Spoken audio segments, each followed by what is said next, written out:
भैया के कहने दीदी भैया ने कहा कि नहीं, अब हमारे अंदर एक ही कामना है कि हमें संतान प्राप्त हो। कश्यप महाराज ने कहा कि यदि आप हक ठान रही हो तो एक नहीं 2 संतानें होंगे, लेकिन दोनों जो है अत्याचारी होंगे।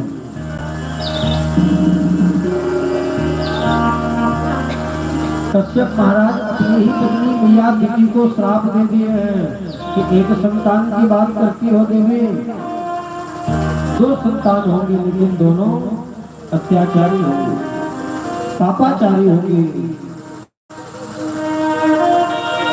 अब तक दीदी मैया कहने लगे, प्रभु ये क्या अपराध कर दिया, हम तो एक संतान मांग रहे थे, आपने कहा कि 2 होंगे, लेकिन दोनों दुष्ट प्रवृत्ति के होंगे। आखिर ऐसी संतानों का करना ही क्या है जो दुष्ट हो। महाराज कश्यप कहने लगे, देवी तो हमने कह दिया है कि संतानें होंगी तो फिर होंगी, लेकिन चिंता न करो, इनकी मुक्ति के लिए परमात्मा को स्वयं अवतार लेकर आना पड़ेगा, क्योंकि कश्यप महाराज कोई साधारण नहीं है, साधारण पुरुष नहीं है।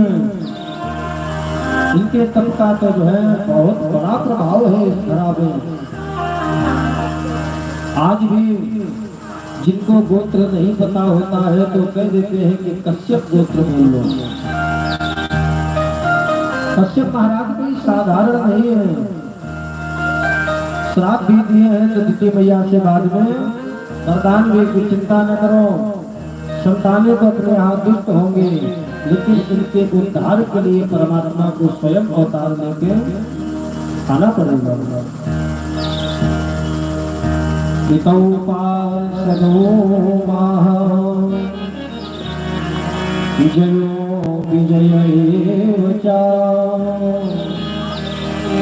तदर्थी प्रत्यामां अय्यदो बायकृता क्रमा। कहते हैं कि यहाँ जो 2 संतानें आ रही है, ये संतानें कोई साधारण संतान नहीं है, ये भगवान के ही पार्षद हैं, जय और विजय। सनत कुमारों के जो है अपमान के कारण इनको जो है दैत्य योनि मिल रही है।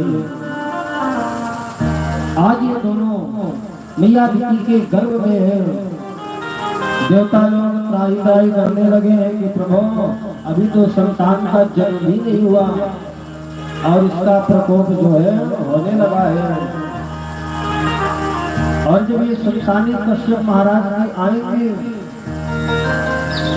तो इनका कैसा प्रभाव होगा। दीदी मैया के मन में भी चिंता है कि पता नहीं कैसे संतान भराए, क्योंकि श्राप लगा है कि दुष्ट दुराचारी संतान घर में होंगे।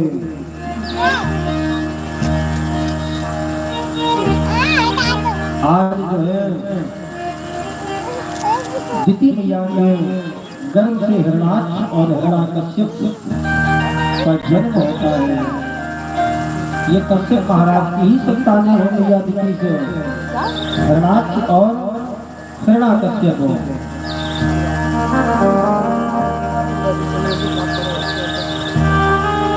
आज महाराज हिरणाक्ष और हिरण्यकश्यप का इस पृथ्वी में जो है जन्म हुआ है। ये ब्रह्मा जी की घनघोर तपस्या करने में लीन हो गए दोनों भाई। दोनों जो है घनघोर तपस्या कर रहे हैं। कहते खूब बलवान है, क्योंकि दैत्य है, तप करने के कारण जो है इन्हें कई शक्तियां भी प्रदान है। अब तो जो है हिरणाक्ष ने क्या किया कि एक दिन पृथ्वी का ही हरण कर दिया।